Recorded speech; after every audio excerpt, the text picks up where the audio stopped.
Hello, good morning, and I hope you can all hear me. Yes, Good please. morning. Good morning, sir. So we Hey can there. hear How are you? Good. Good morning, sir. Good I morning, hope you sir. all How had a are good you? night. I'm fine. We I'm thank God. fine. It was a rainy night last night, which was very good. that you really Very good. enjoy. Of course. It was a good night. It was a good night last night. Today we are going to be continuing with our research methods. We've done a lot so far. I introduced you to the various types of research and the various types of research approaches. I also introduced you to the various processes, all the 10 processes you will be following in order to perform your research or in order to do your project work. What we'll be doing this week is literature review. How to do a literature review. How to do a literature review. But first, we need to understand what is literature.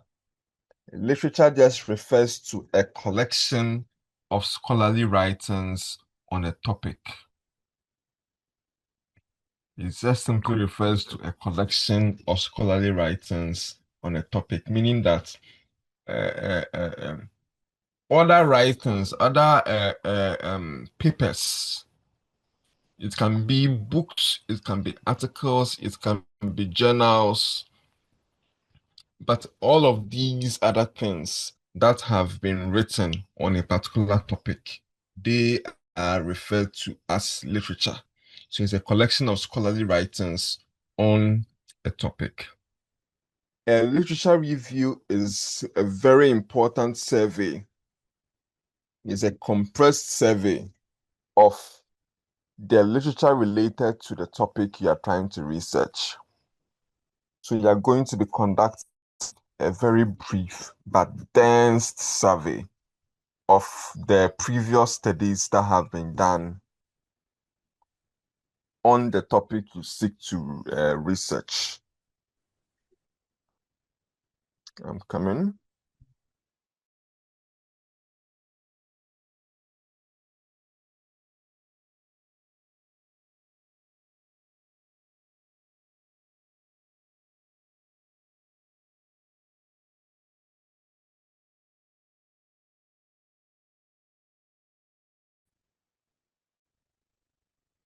Okay.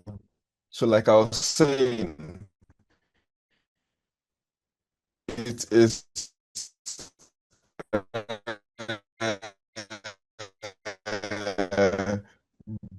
brief but very dense survey of previous works that have been done on their research. The literature review how to a research study in indication of field of work. The proper literature review is very important to the research you'll be conducting of the research that has already been done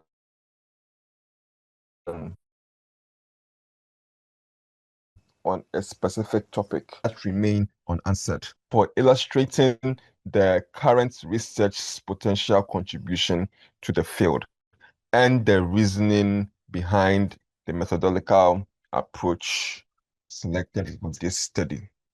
So when you conduct a good literature review, it will help inform you on what has already been done on your topic, on what has already been done on your topic. And apart from that, it also identifies what is already known about the topic, what is already known about the topic. And then it will help you choose research questions that are yet to be answered, so that your work will be veering into what is unknown rather than what is known. It can also help you select the appropriate research approach and even the research method to use in your study. So these are the things you can get from a good literature review. Literature review aims to provide, it helps to provide an up-to-date understanding of the subject and its significance. It will also help to identify the methods used in previous research on the topic, and then provide comparisons for your own research findings. So whatever you are finding in your own research, what are the similarities? What are the differences between yours and what has already been done? And then what is accounting for these differences or similarities? So your literature review help provide you a basis for comparison, comparing your own findings to what is existing in previous literature. Good. So literature review enables the researcher to the need for the research that is being done. It will help you determine the need for the research that is currently being done. It will also help you document the need for the research that you want to undertake. And then it will also help you see the extent of work that has already been done in the area, and also indicate to you what is yet to be done. It will be adopted in your proposed research, used by other researchers to and help you explore them as well. So basically, when you do a literature review, these are some of the things you'll be looking out for. What has already been done on the topic? What is yet to be done on the topic? And then based on these two, it will help shape your work. It will help shape your work by telling you the research approach you can use, because other people have used it before. And then sometimes when you are conducting a study, the study might be expensive and you can't fund it yourself. So what do? You might seek for funding.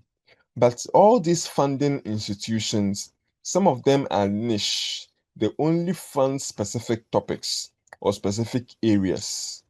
So you can look at where other people who have conducted similar works, where they sought for their funding, and then you can also go there to seek for funding from the same place, since both of you are dabbling in a similar field. So where they got their funding might also be where you can get yours, and also be where you can get your own funding. The importance of literature review is that it enables one to critically summarize the current knowledge in the area under investigation. So you're able to summarize what is already known about the field that you're investigating.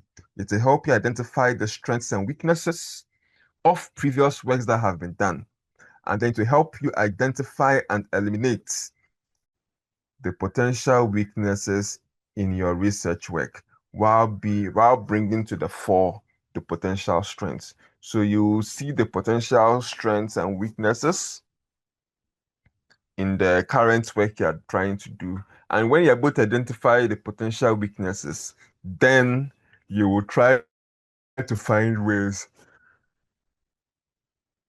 You're trying to find ways of mitigating those weaknesses.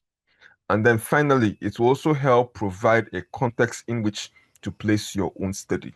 It will help you provide a context in which to place your own study.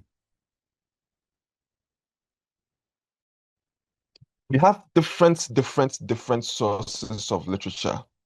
There are different sources of literature. Where can you get the literature? We have different sources. We have three main resources, and there's a tertiary source. The primary source of literature provides first-hand evidence. It provides first-hand evidence about an event, object, person, or work of art. It provides first-hand evidence. So your primary source are often empirical studies in which there is what is it? The primary source is often an empirical study. It's often an empirical study, which is research where an experiment was performed or a direct measurement was made.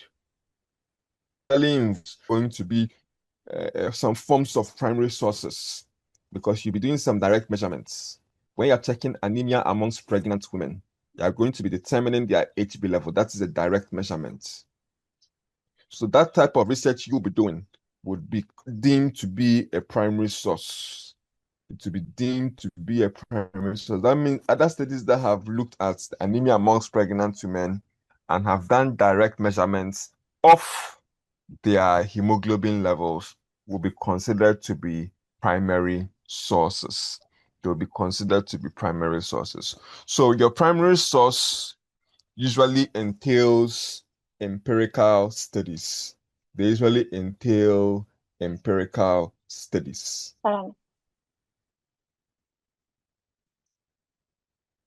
Please go over. Your line is breaking. Is my line breaking for everyone?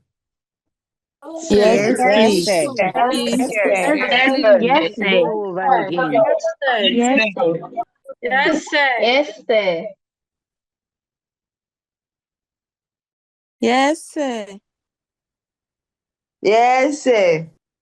Yes, sir. From the start, sir. It's okay.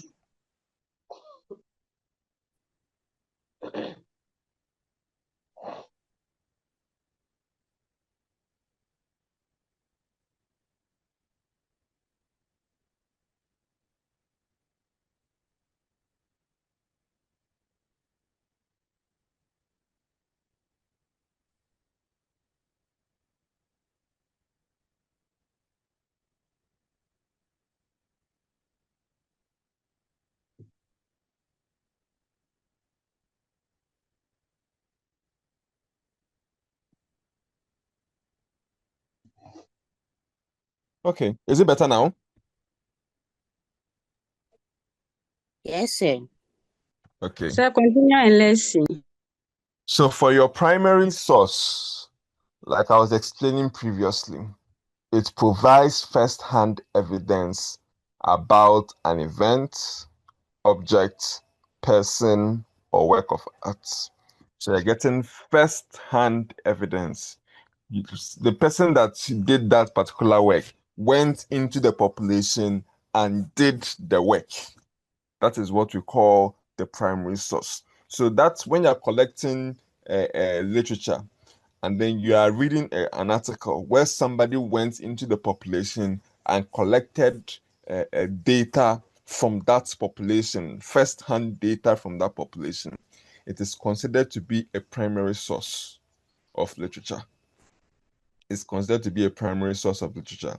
So those type of research where the person is going into the population and collecting data is usually referred to as empirical studies. Usually referred to as empirical studies. So when you are reading previous works that have been done and you see such a work where somebody went to the population and did that collection of data, we deem it to be an empirical study. And these empirical studies are usually experiments that have been performed or direct measurements that have been made. Results of empirical studies are typically found in scholarly articles or papers delivered at conferences.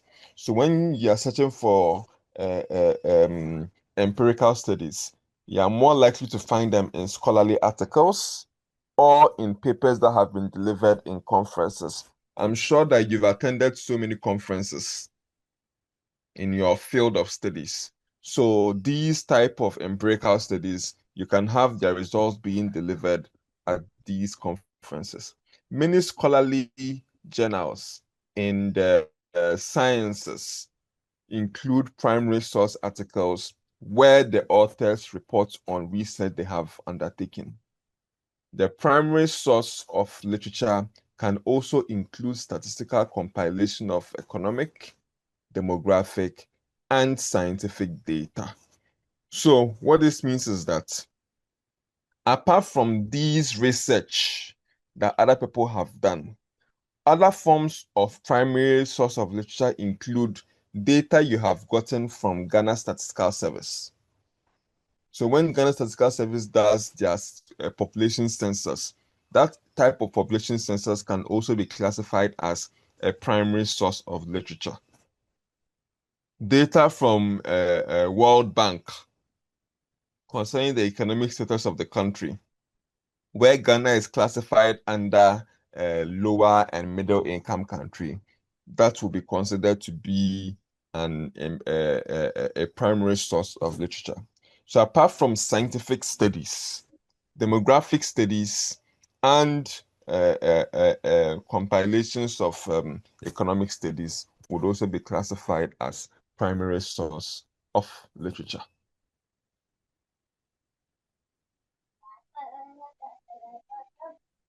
We also have secondary sources.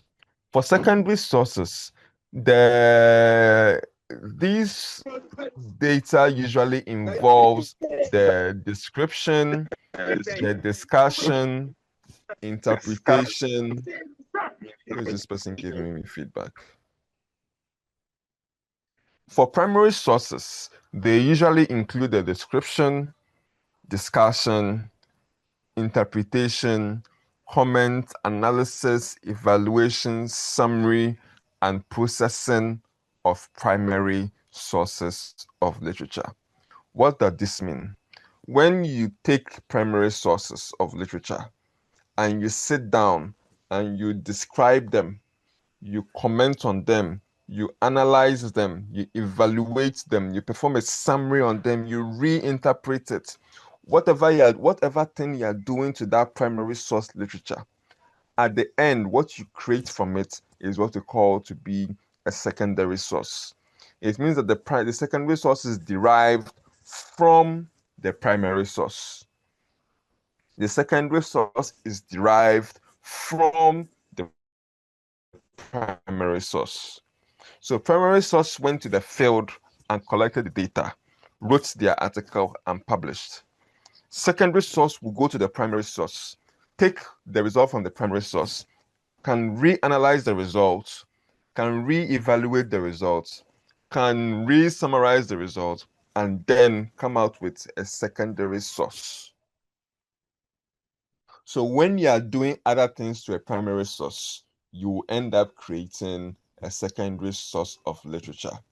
Secondary source materials can be articles found in scholarly journals that describe or evaluate someone else's original research. So they can be found in articles in scholarly journals, but they are discussing and evaluating someone else's original research. Someone else's original research.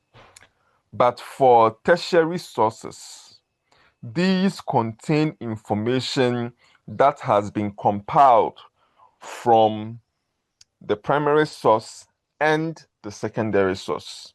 And the examples include dictionaries, encyclopedias, directories, indexes, abstracts, manuals, etc. So the tertiary source is a compilation of both primary source and secondary sources of literature into one document. And that single document is what we call a tertiary source of literature. And they can include books, dictionaries, encyclopedias, etc., etc. So far, does anybody have any question? So far, does anyone have a question concerning what we've discussed? Good. So no question. then I can continue. So we've looked at our various sources of literature, the primary source, the secondary source, and the tertiary source. Now, we are now going to look into the factors that you need to consider before you start your literature review. Before you start your literature review. Josephine, do you have a question? Yes, please. Sir, please, good morning. Please, Good morning. the secondary source Mm-hmm. that you derive it from the primary source. I Mm-hmm. want to, let's say I want to do a research on something, and I Mm-hmm. go for another person's research, and I Mm-hmm. do a literature review on it. Mm-hmm. I mean that what I come out with, I can also disseminate that information as a secondary source. There is a type of research we called systematic review.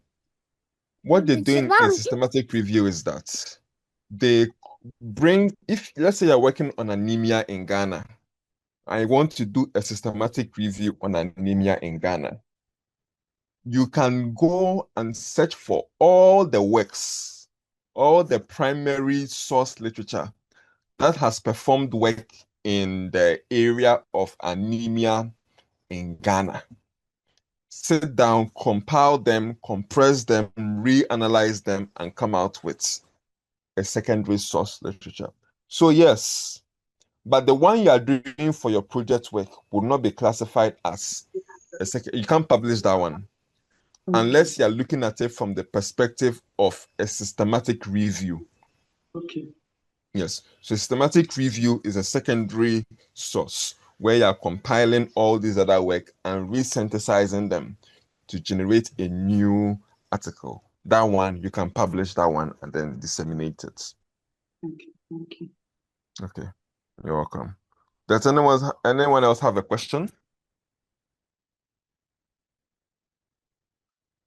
Okay, no one else seems to have a question. Good. So some factors to consider before conducting literature review. Literature review is not merely a collection of unrelated studies, but rather a synthesis of relevant background and research developments related to the research question. So you must make sure you understand that you're not just going to be collecting any study. You must be collecting studies that are relevant to the research question that you are going to be asking in your own research.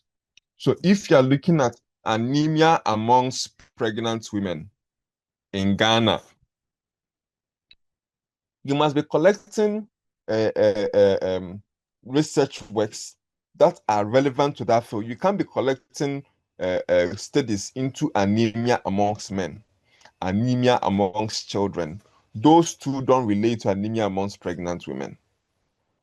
So you must make sure that whatever you are going to, you must understand that what you are going to be doing, you must be selecting works or literature that are relevant to the study that you are trying to conduct. So the research question should not be too broad or too narrow. The research question you're asking should not be too broad or too narrow. If not, you would not be able to get the the type of literature you are searching for. You wouldn't be able to get the type of literature you are searching for. If it is too broad, you will get too many literature that it will be difficult for you to manage that result. If your research question is too narrow, you would not be able to find literature that is related to your work. For example, let's say your research question in which you're focusing on is malaria amongst pregnant women in Kenya. Malaria amongst pregnant women in Kenya. Now, Kenya is a particular locality, is a particular community. I don't know how many studies that have been conducted in Kenya concerning malaria amongst pregnant women, but I am sure that there are very few. That is, even if they exist at all. If they exist, I'm sure they are very, very few. So if your literature review seeks to only look at malaria amongst pregnant women who are living in Kenya, then you might not find studies that are relevant to you. You might have a very difficult time finding studies that you can use to do your literature review.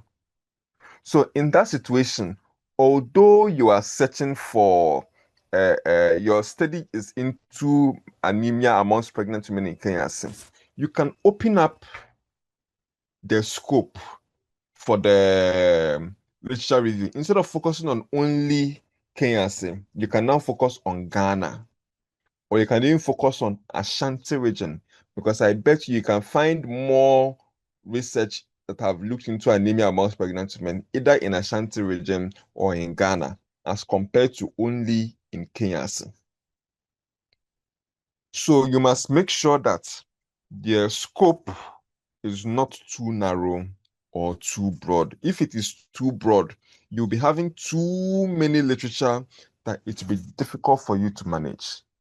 If it is too narrow, you would not get enough literature for you to be able to use to perform your literature review.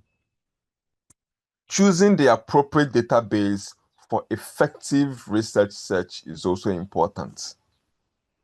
We have databases that collect all these primary and secondary and tertiary sources of literature.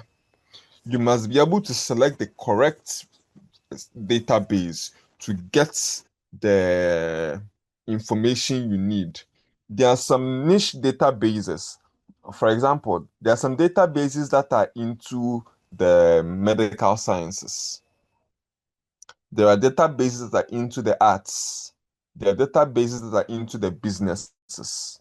You can't go to a business-oriented database and be searching for anemia amongst pregnant women. You can't go into a database for the arts and be searching for anemia amongst pregnant women. You can only get that information from a database that is tailored for the medical sciences. So that means that you must be able to choose the appropriate database. If not, your searches might not be effective, and then you will struggle to get what you need. So check the field to identify discipline-specific databases and keep track of your searches.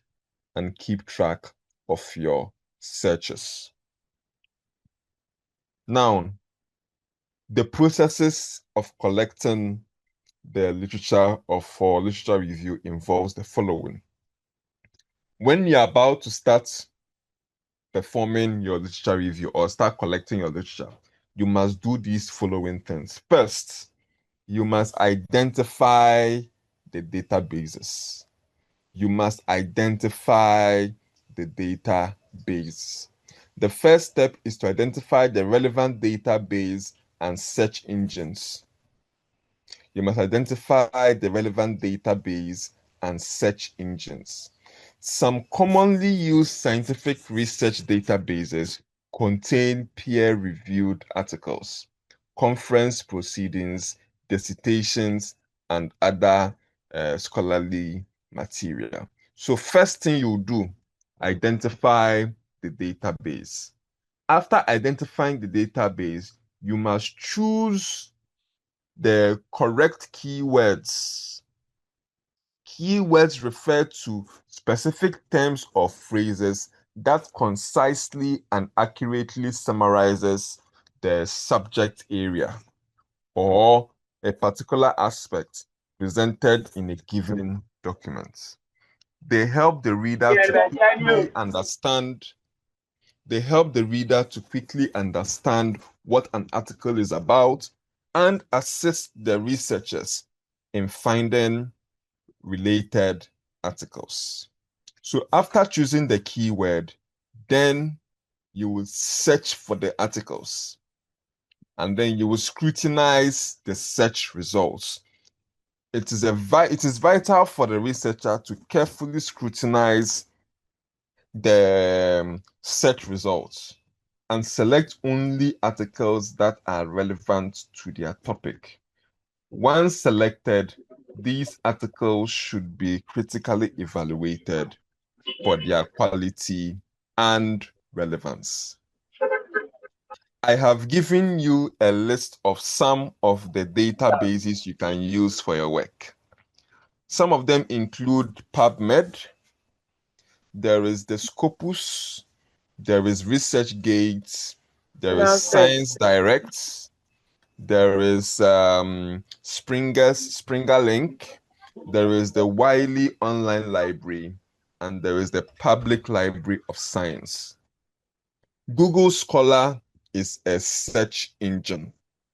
Now, I would like to do a small demonstration so that you would know how, or you would understand what I am referring to. So that you understand what I am referring to. But so far, does anybody have a question before I do the demonstration?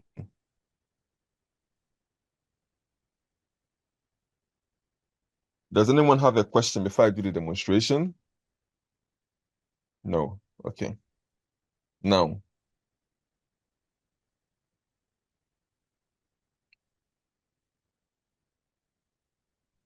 let's say that you are trying to conduct your study, but you want to first of all set literature. So you will go to your Google. You can search for any of the databases. I think I wrote, the first one was PubMed. So PubMed, you can type PubMed and then select PubMed. So this is the database.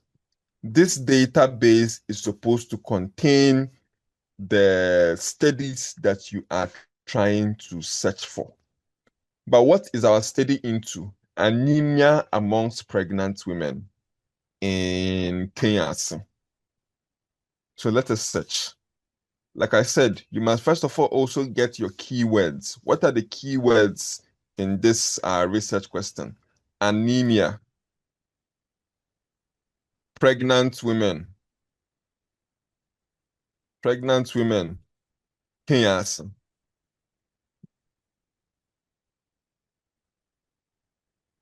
If you look, you found nothing. You didn't find anything. There is no result. Why? Because your keywords are too narrow. None of them would have investigated in Kenya.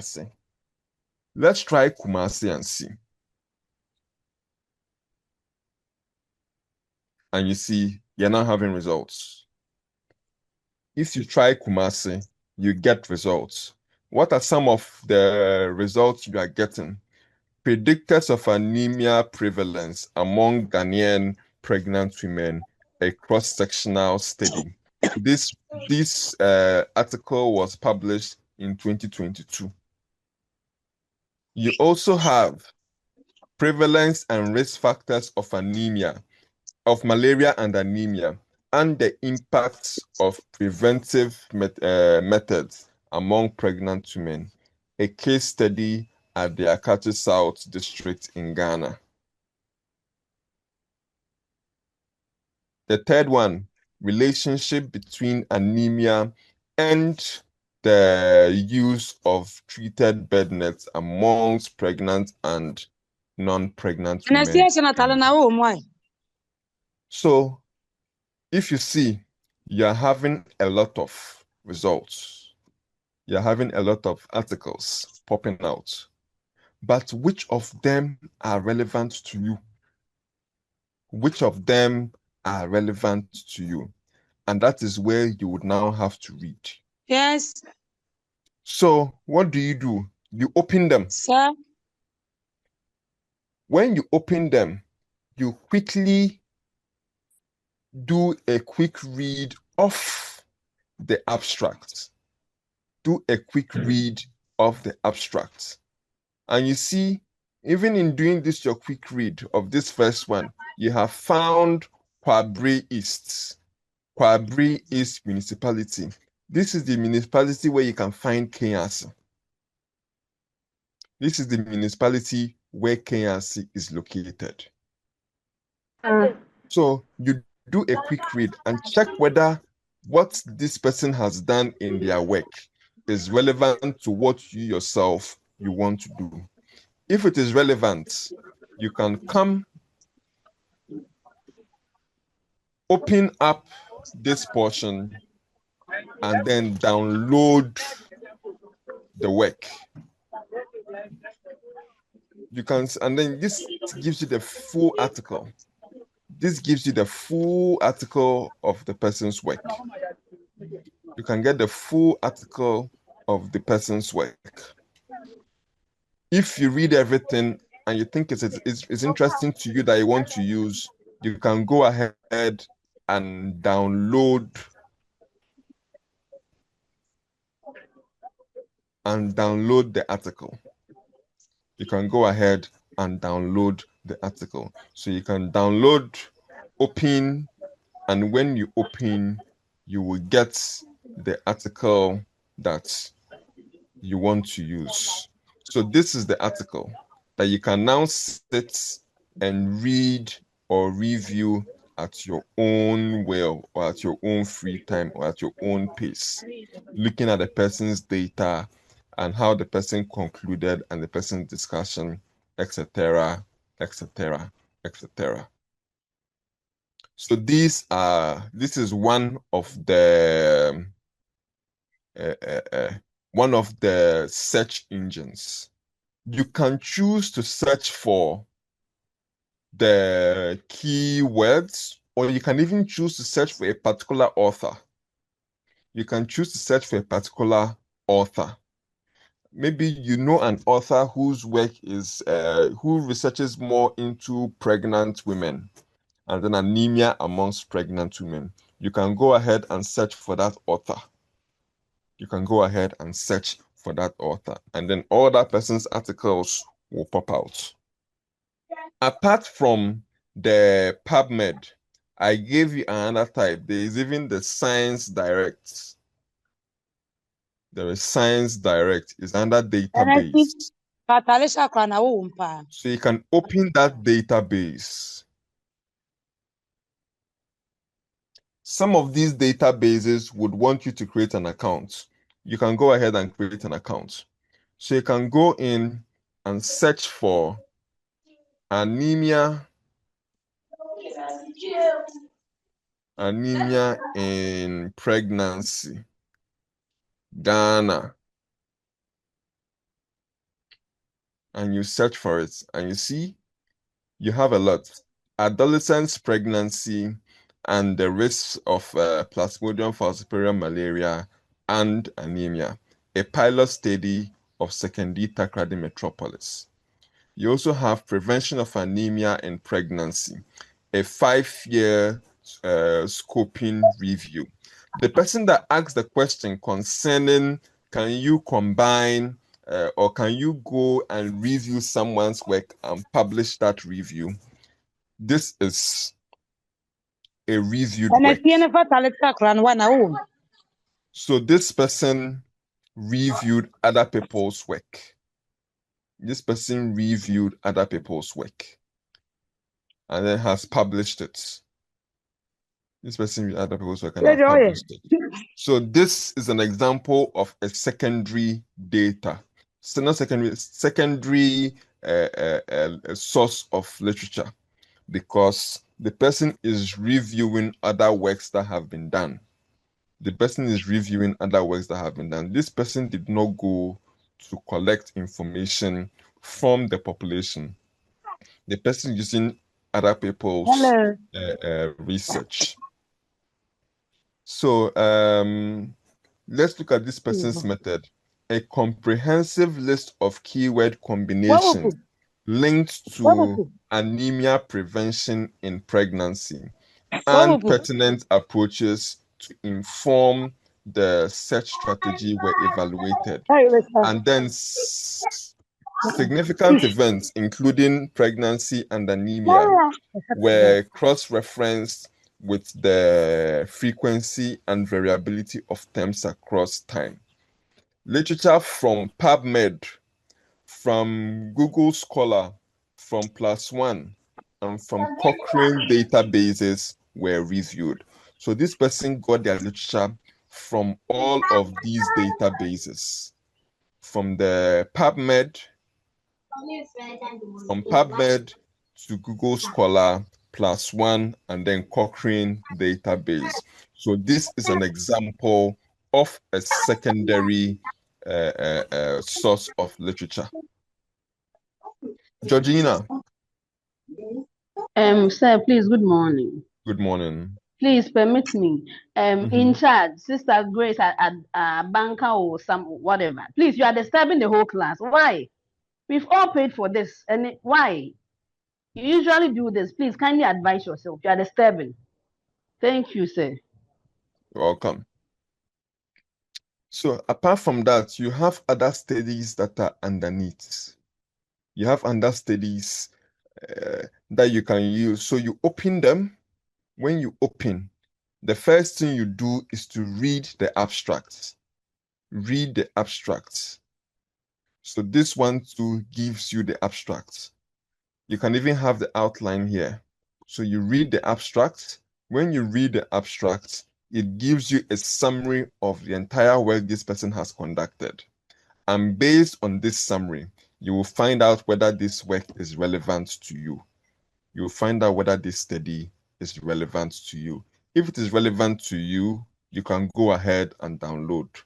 And when you download, you can now get the full information on the of this research, and then find out how relevant it is to you in your own work. And find out how relevant it is to you in your own work.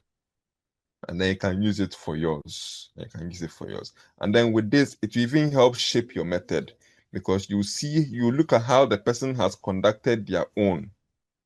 So you can read the person's method, look at how the person performed their own research, and see whether you can replicate it.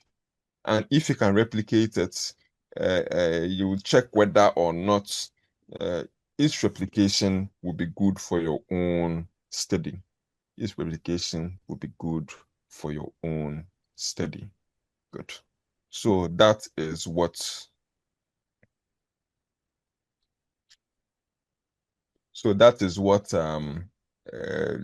you can do with your literature collection, or with obtaining the literature. But then, okay, so let's get back to our class, and then we'll continue with this later on. So this is how to search for literature. You would first identify the database, choose the keywords, and then scrutinize the research results. So I have showed you how to, I've even identified some of the databases for you. You will have to choose the correct keywords based on the type of research you are conducting. You would choose based on your topic, you would choose the correct keywords, and then you will now scrutinize the search results. Good. Now let's go. How do you identify a relevant article? All these articles we were seeing that were discussing malaria amongst pregnant women. How do we know that this article is relevant, but this article is not relevant? How do we know? I have given you a list of things to use to assess the relevancy of an article with respect to your topic. 1, an article is relevant to you if it addresses the same content or concepts that you are dealing with, but the objectives may be different. For example, The article is looking into anemia amongst pregnant women. But then it is looking into anemia amongst pregnant women in relation to malaria.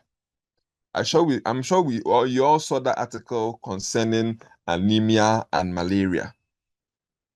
So such an article will be relevant because it is discussing the same content or concept, but maybe its objectives is different from yours. Its objective might be different from yours. So the research that is having the same content or concept as yours, but having a different objective is still relevant to you. You can have somebody searching into malaria amongst pregnant women, but that person conducted their study in Volta region. It's a different objective, but it is still relevant to you. The person might have conducted it in a different region, in a different city, in a different community, but it is still relevant to you. It is still relevant to you. Another relevant study is one that addresses the same content or concepts. The objectives might be the same, but the instruments may be different. What does this mean? The person conducted a research into anemia amongst pregnant women in Kenya. The same research topic, but then the instrument the person used to assess anemia will be different from the one that you are using to do yours. For example, if we have different techniques for assessing anemia or for checking whether or not somebody is anemic. Okay, let's even say, for example, maybe that kind of visual test that some of you do, you say, oh, I don't have blood. How do you know you don't have blood? How do you know you're anemic? You will now pull the person's sclera down and see that the person's sclera is pale. And you say that, oh, you don't have blood. Based on what you're seeing in the person's eye sclera, you say the person doesn't have blood. Maybe the first article you saw was using that visual eye sclera thing to determine whether or not the person had anemia. By yours, you want to use an automated hemolyzer, like the ones that we have in our modern laboratories, to conduct the same study. It is still relevant. It is still relevant. So you can have somebody, an article that has conducted a study into the same topic you are trying to do, has the same objective, but is using a different instrument to conduct the study. That study is relevant to you. You can use it to do yours. You can use it for your literature review. You can use it for your literature review. Apart from that, a study that addresses the same content or concepts, but the results are unclear, doubtful, or there is the need for the research to be replicated. That kind of research is relevant to you. That sometimes somebody has conducted a research, but you don't trust or the result the person is getting, or apart from that, you not trusting, the person's result is not really clear to you. So you can replicate the same result and use that person's article to compare to your findings. So that person's article can be used for your literature review. So if you have a study that's conducted or that performed the same concept or content as yours, but the results of that study is unclear or doubtful, you can use it in your literature review because it's relevant to you. It is relevant to you. Also, if a study addresses the same content or concept, but the research area is different, that study is relevant. You are trying to look at anemia in Kenya, but you found a study in anemia in Togo. Although the location is different, the area is different, it is still relevant to you.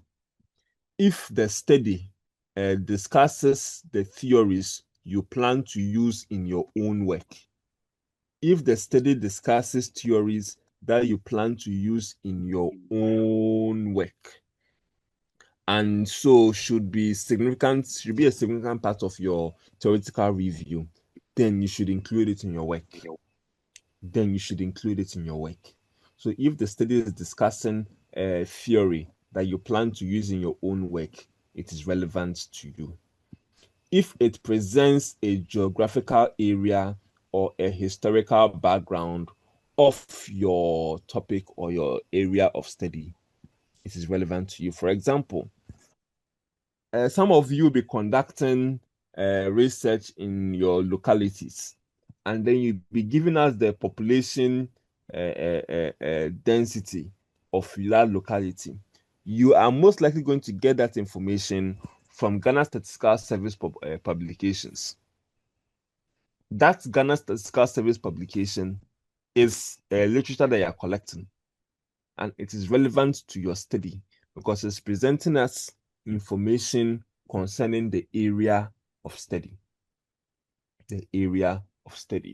And then finally, if the research addresses your topic, but it is controversial in its argument and findings, and so needs to be confirmed or re-examined, you can include that literature in your study and review it. So all of these are how you can detect a relevant study to use in your own work. Now let's go back to our database and see if we can spot the relevant studies. Let's see if we can spot the relevant studies. Now, let me go to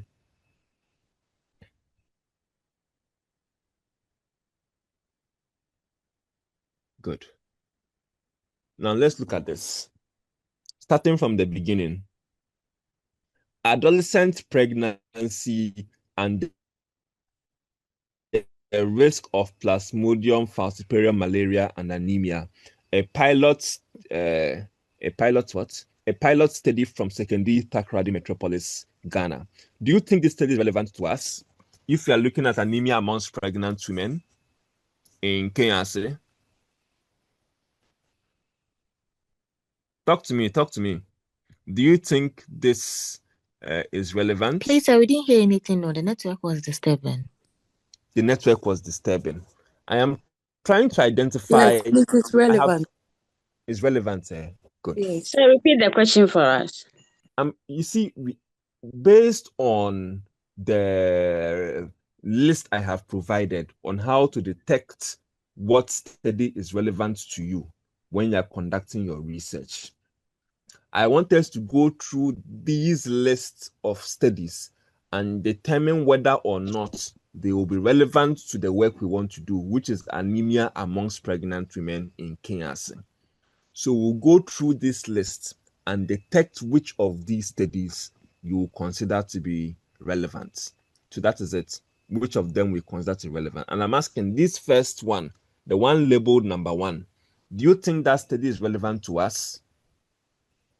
Yes, please. Yes, please. Yes, please. Yes, How sir. about the second study?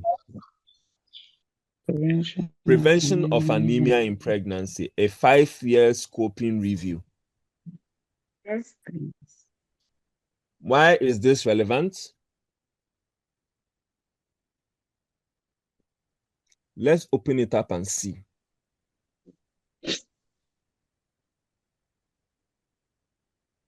So this person's aim was to evaluate the suggested strategies to prevent malaria in pregnancy. Now, this means that this person's work focused more on prevention of anemia in pregnancy.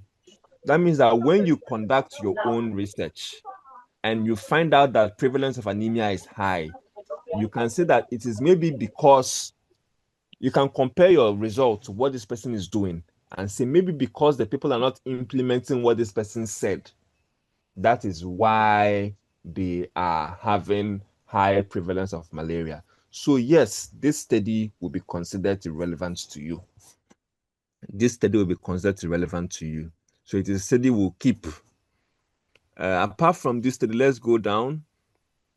Hemoglobin concentration and prevalence of anemia during pregnancy. A result from the, what is this? A result from the Brazilian Maternal and Child Nutrition Consortium.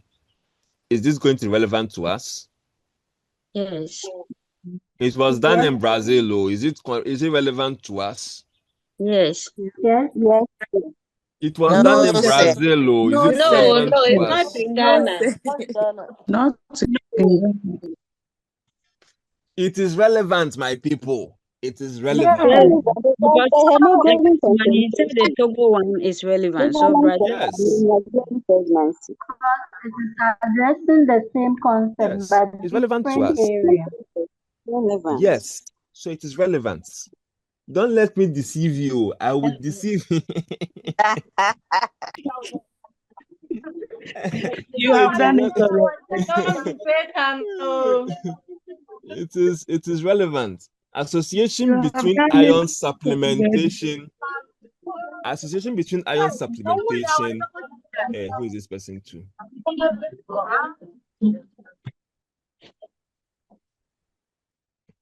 Association between iron supplementation and anemia in pregnant women in Ghana. Is this relevant to us? Yes, please. It is relevant. Yes, Yeah. it is relevant. A Relevant. qualitative, Yes. Yes. yes, relevant. A qualitative examination of factors influencing pregnancy-related anxiety in northern Ghana.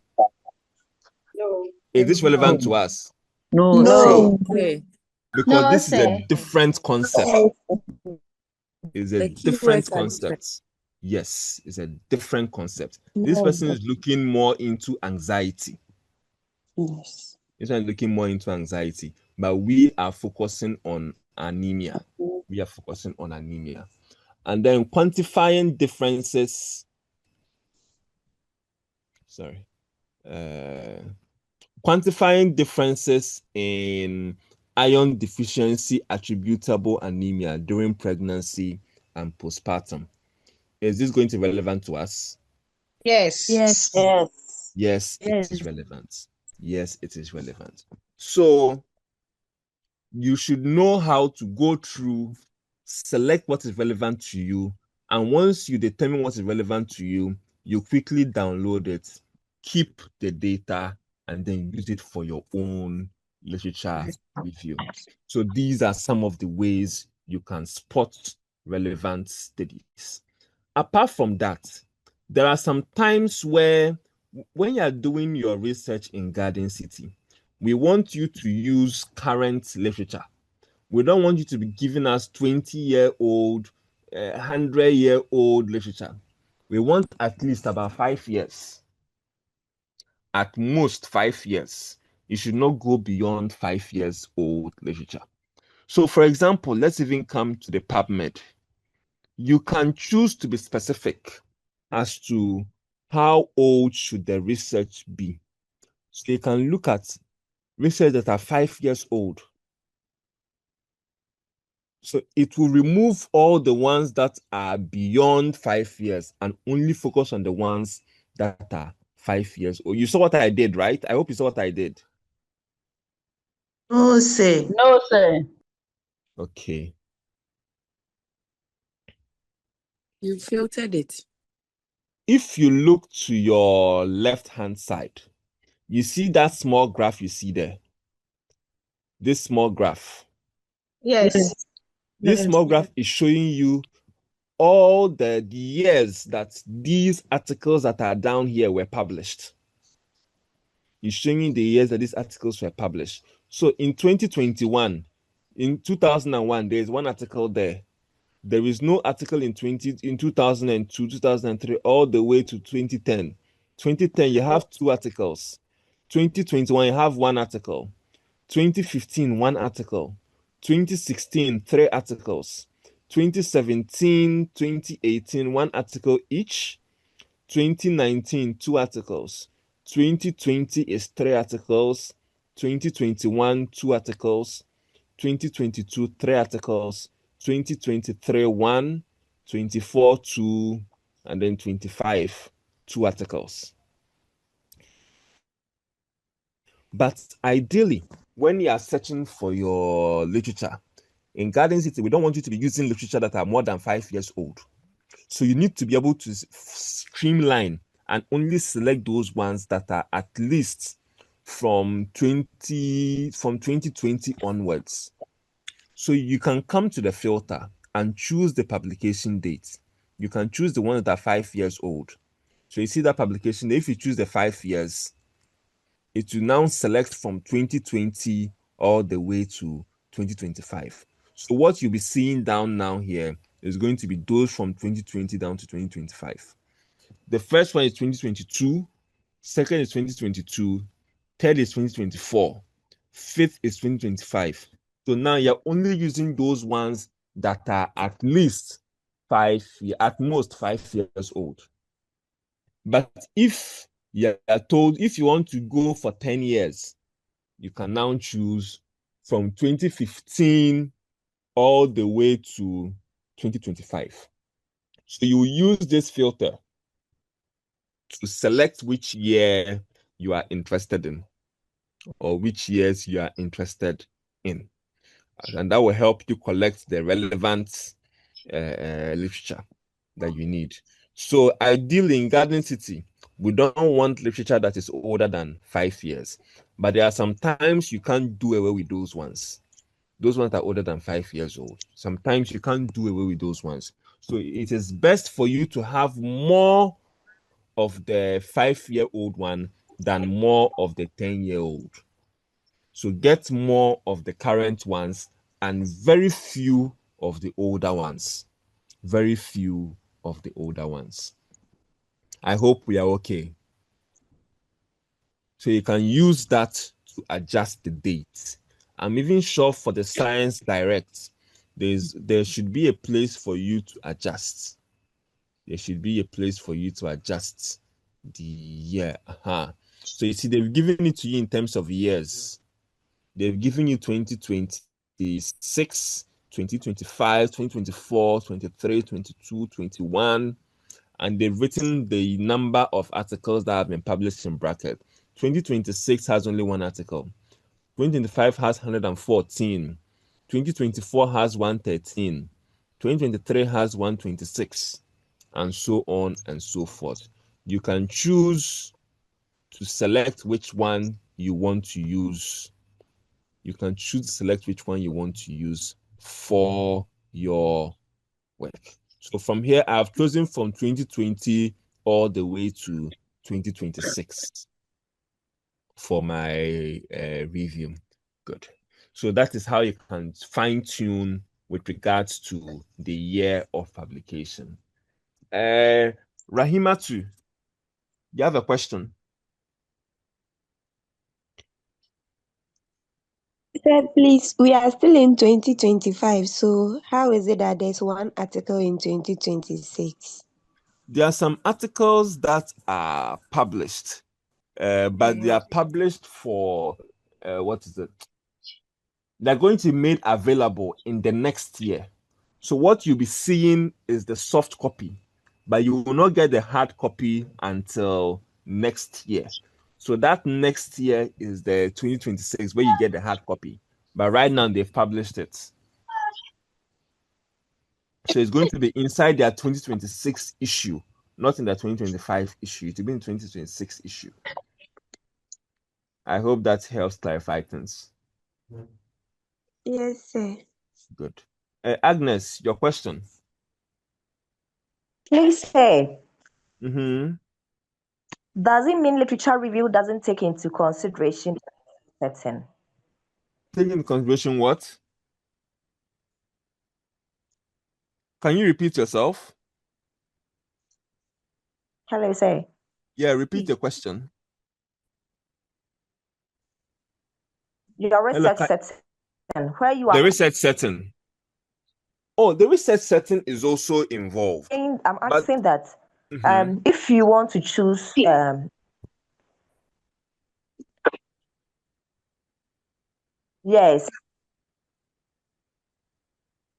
If you are choosing your literature, you're asking whether the research setting doesn't play a role. Is that your question? yeah, I'm saying that if you are reviewing your literature, the research setting is not much important. It doesn't involve when you are doing when you are conducting your literature review, because you are saying you can even take a literature review outside the country. Yes. So the research setting is not important when you are conducting a literature review. It's important, but then it shouldn't be a disqualifying factor. You can choose, for example, if you take this research in Brazil and you do yours in Ghana, and you see that what you're seeing in Ghana is different from what you're seeing in Brazil, then you can say that, oh, the difference between these two is because of differences in demographic factors, right? Differences in even in their type of nutrition. Because the food that Brazilians eat is not the food that we eat. Differences in even, I'm sure, in their maternal care, there might be differences in those in how they care for them. I don't know if Brazilians have malaria the way Africans do. And malaria will be affecting anemia in pregnancy for us in Ghana. So you can compare. So you can include research from other demographic locations. Although they are not Ghana, they are still relevant to you because you can use them to compare your own results and find out why you're seeing different things between Ghana and then Brazil. Good. I hope this helps you, Agnes. Yes, please. Thank you. You're welcome. You're welcome. Does anybody else have a question before we move on? Does anybody else have a question? No. So, good. So this is how you find the relevant studies. This is how you find the relevant literature to use in your own article. So all you have to do, when you find it, you download it, keep it in a folder, and then use it for your own study. Keep it in a folder and use it for your own study. Good. So now we can move on with the rest of our discussion.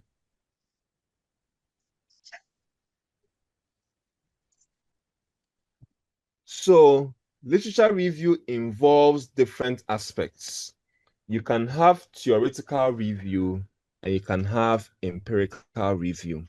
Theoretical review it utilizes literature that discusses the theories and elaborates on the main concepts of the study. But empirical review discusses literature that actually undertook first-hand research in a particular aspect of the study. So your theoretical review is focusing on the theories that are underpinning your research. Empirical review is looking at the particular research, those people that have done first-hand research into the topic. That is what we are calling the empirical. But theoretical is focusing on the theories and the concepts of your study. So in presenting an empirical review, you must do the following. You must give the name of the author. You must provide the name of the author. You must provide the scope or the focus of the article, the findings of the article, and the relation to the research article that is currently being studied. What do I mean? If you look at all these things that if you look at this, let me even take this one, for example. This hemoglobin concentration and then prevalence of anemia during pregnancy results from Brazilian maternal and child Nutrition Consortium. Will this be... Who is this person too? Will this be an empirical study or a theoretical study? Will this be an empirical study or a theoretical study?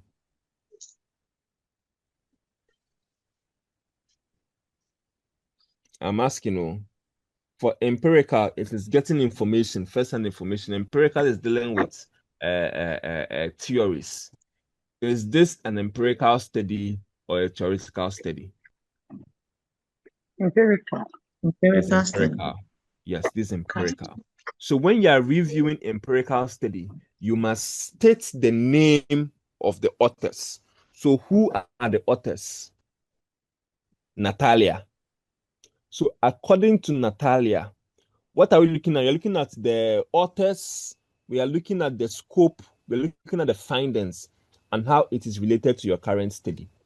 So according to Natalia, who investigated hemoglobin concentration and prevalence of anemia during pregnancy in Brazil.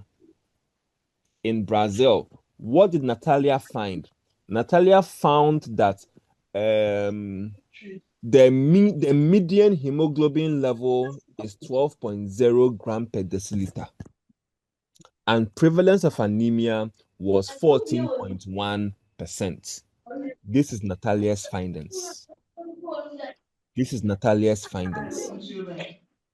So you must state the name of the author. You must state the scope of the author's work. What is the scope of Natalia's work? Anemia and hemoglobin concentration amongst pregnant women in Brazil. And then you must also indicate the findings of the work. So you must say that according to Natalia in 2020, who investigated hemoglobin level and anemia amongst pregnant women in Brazil, they found that hemoglobin level was an average of 12.0 gram per deciliter, and anemia prevalence was about 14. So in doing so, you have done somewhat of empirical review by stating the person's name. You've indicated the scope of the person's work, and you have indicated the findings. So you've summarized that person's work nicely. So that is the kind of things you will be doing in your empirical reviews. That's the kind of things you'll be doing in the empirical reviews. So you indicate the author, you will indicate the scope and the focus of the article and the major findings of the article. And then sometimes you also indicate how relevant it is or how it is related to your own work.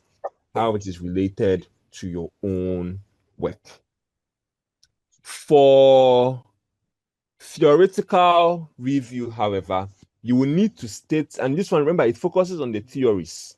You would need to state the theory and the authors of the theory. You will need to state the theory and the authors of the theory.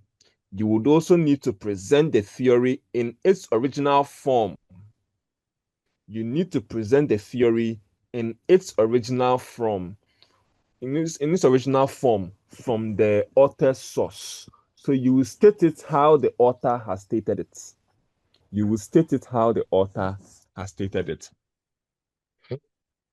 And if available, you must state any improvements that have been made in the theories. There are sometimes that the original theory has been modified slightly. It has been improved from the previous theory. So you must also indicate the improvements that have been made. You also need to provide a critique of the theory. You are supposed to critique that theory.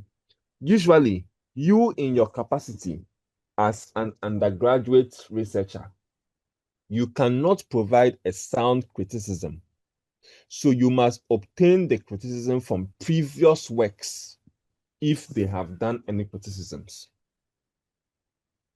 So you will get the criticism from previous other works that other authors have done, other authors with higher research cred. You will get your criticism from them. In your level, you can't really criticize. So you get your criticism from other reviews that other researchers have done. And then when you are done, you state why you are adopting this particular theory and indicate its relationship to your work. You will state why you are adopting this theory and indicate its relationship to your own work.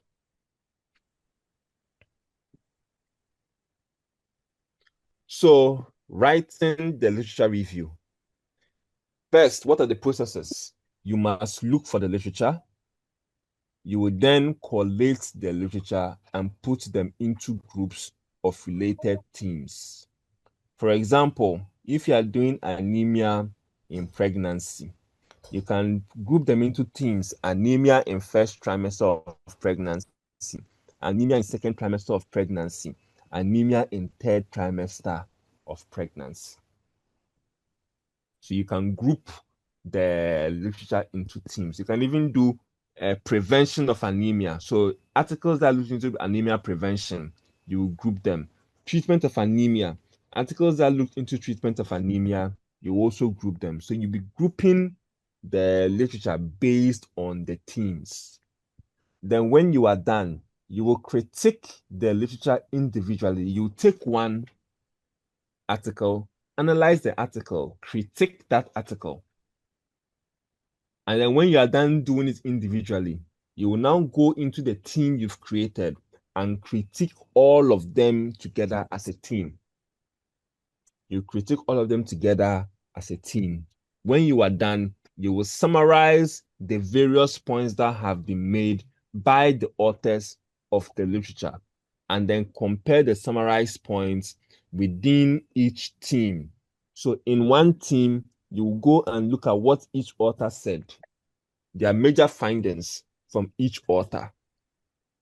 You will compare what each of them is saying within the theme and then summarize it concisely. And then when you are done, you will start the write-up of your own critique of the various research articles that will constitute your literature.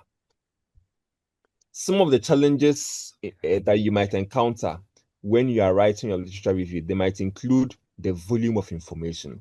Sometimes you have too much information that it is difficult for you to sit down to not analyze, but then to manage. It's difficult for you to manage.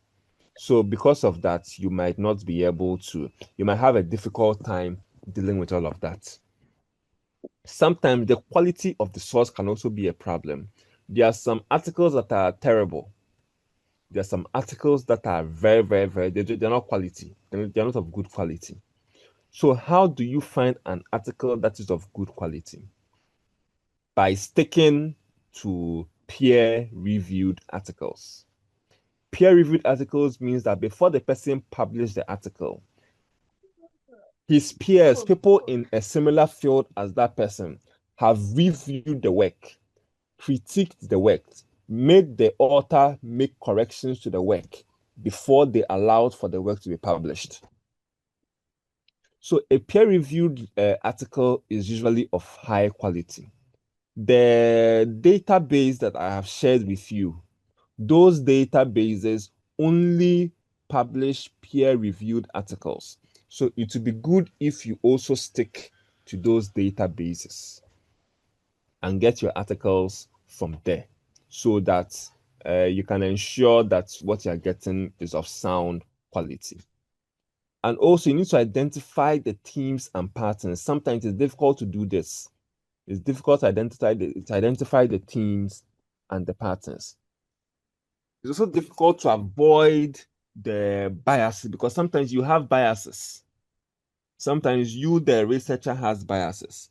So your bias can also affect how you do your review. For example, let's say you're conducting a research into anemia amongst pregnant women. But then you know somebody who performed anemia amongst pregnant women amongst not pregnancy, but amongst amongst children. But because chinchina, you want to cite the person in your work, you are bringing the person's article into your own, and then it might conflate the type of result you are getting or the type of analysis you are performing. So you must be able to avoid biases. And then you must also be able to balance old and new data. In Garden City, we prefer the new ones. But if you don't get enough that are new, you must be able to find the right balance between old and new data. The new ones must be more than the older ones. The new ones must be more than the older ones. Referencing can also be a challenge you might encounter.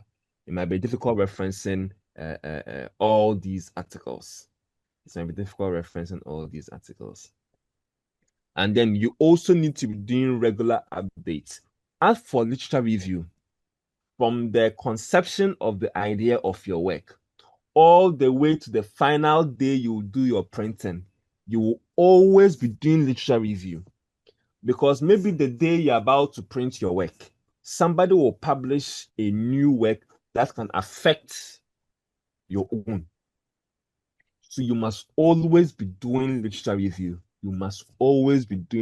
Your work is never done when it comes to literature review until you print your final work. So it always requires constant updates.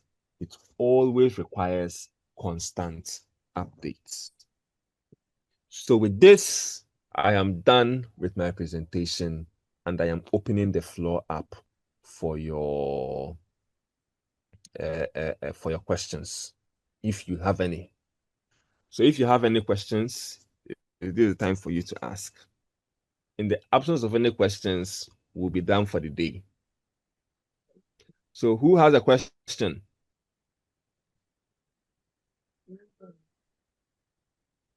Does anyone have a question? Yeah, Frida, what's your question?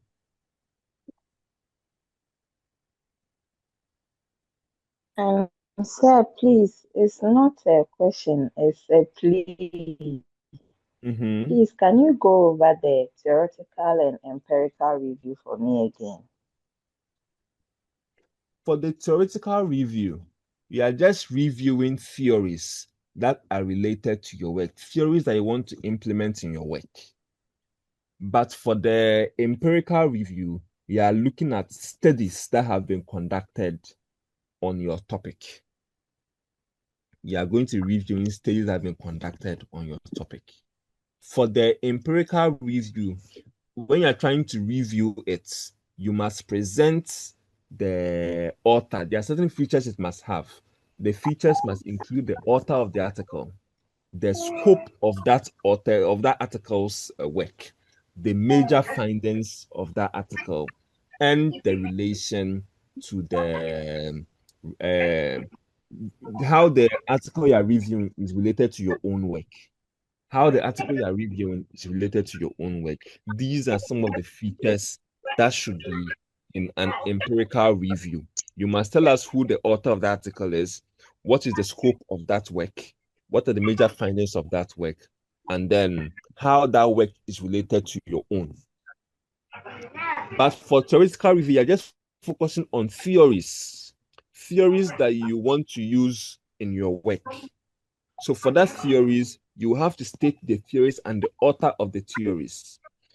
And you're stating the theory in its original form. Okay. If there have been critiques made to the theory, you must tell us what those critiques are.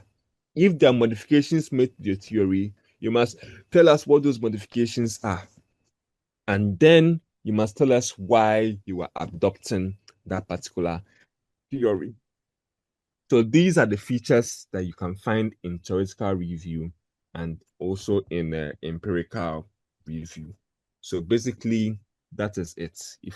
I hope that helps you. Okay, yeah, thank you, sir. Thank you very much. You're welcome. Does anybody else have another question? Agnes, what's your question? Please say, when we were looking at the challenges of literature review, we came across referencing. So please say, how do you reference our literature review? Are we using the APA style or the other ways? Yeah, Garden City uses APA. Garden City uses APA. But then when we get to referencing, we'll try to show you an easy way of doing referencing. Nowadays, we have softwares that helps with the referencing. All you have to do is to key in the name of the article and the reference will pop out. So when we get to referencing, we'll show you how to make it easy for you to do. Thank you, sir. You're welcome. You're welcome. Does anyone else have another question?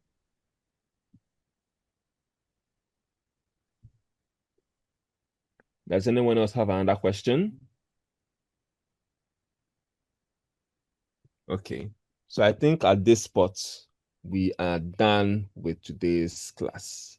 So I think we can bring our class to an end. So with this, I will bid you good day. Like I told you yesterday, with regards to pharmacology, please prepare for another quiz in the next 2 weeks.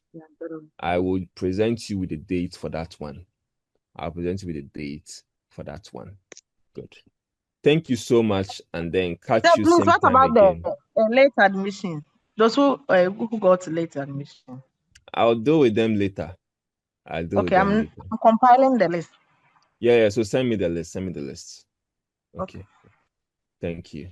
So with this, good day, and catch you again same time next week.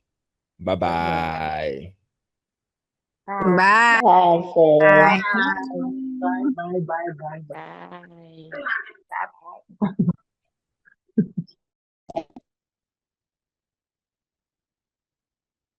Please, our next class is at 9:15, so you can charge your phones. Eh,